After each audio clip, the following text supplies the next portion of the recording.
guys, hello everyone, Digihal, this is me again. And I'm back for this video kasi I want to share to you my achievement of my account dito sa FB World. So as what I've promised on my last video, na update ko kayo regarding doon sa $25 na pwede nang ma-payout. I will update you as soon as ma-receive ko na yung payout ko sa September 23 or 24. So, yung link ng video tutorial ko tungkol doon sa $25 ay ilalagay ko na lang po sa comment section or sa description nitong video.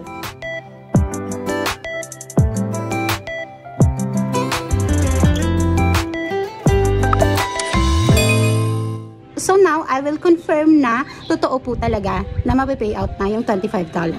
Not just on stars, but on your earnings for your tools sa ads. Okay? Like sa stream ads or sa ads on reels or sa iba pa. Pero dahil ako ay monetize pa lang sa stream ads at saka ads on reels, kaya yun pa lang ang earnings ko. So ngayon masasabi ko na totoo po na pwede nang ma-payout yung $25 na earnings.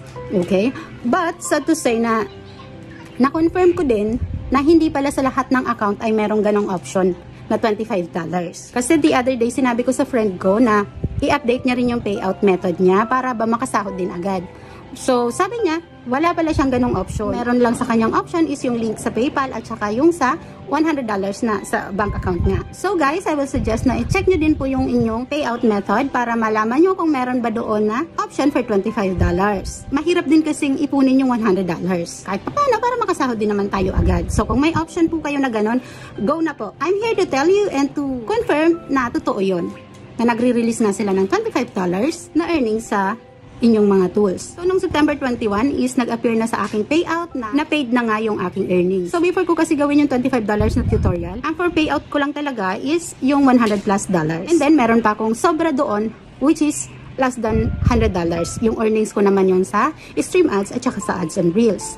So, yun sana yung next month ko nang mapipayout kung hindi ko binago for $25.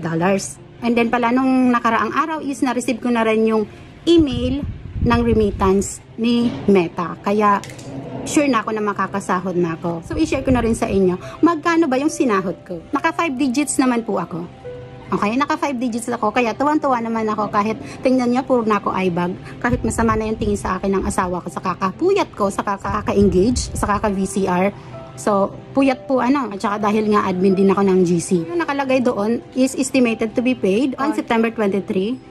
And then, dahil nga weekend, so naipit siya. So, just today, pumasok na siya sa account ko. Kaya naman, tuwang-tuwa naman ako syempre. At may pandagdag na naman ng budget. So, sa mga nangihina na dyan, kasi nyo loob nyo. Totoo may pera sa YouTube, okay? So, syempre, konting tiyaga lang kasi wala namang madaling trabaho. Sana makatulong itong video na ito and para din maka-inspire ng ibang tao. Natuloy lang tayo. Pasasaan ba't pasasahurin din tayo? At saka wag nyo pong kalimutan na i-check nga kung meron sa payment method option nyo yung $25. Malaking tulong na din yun kasi mas mababa yung threshold or yung minimum na pwedeng ma-payout. So that's all for today's video. So mag-iwan lang po kayo ng bakas sa comment section kung napili nyo pong suportahan itong content ko na ito. And para rin may traceability ako ng mga babalikan ko. Thanks for watching. Bye-bye!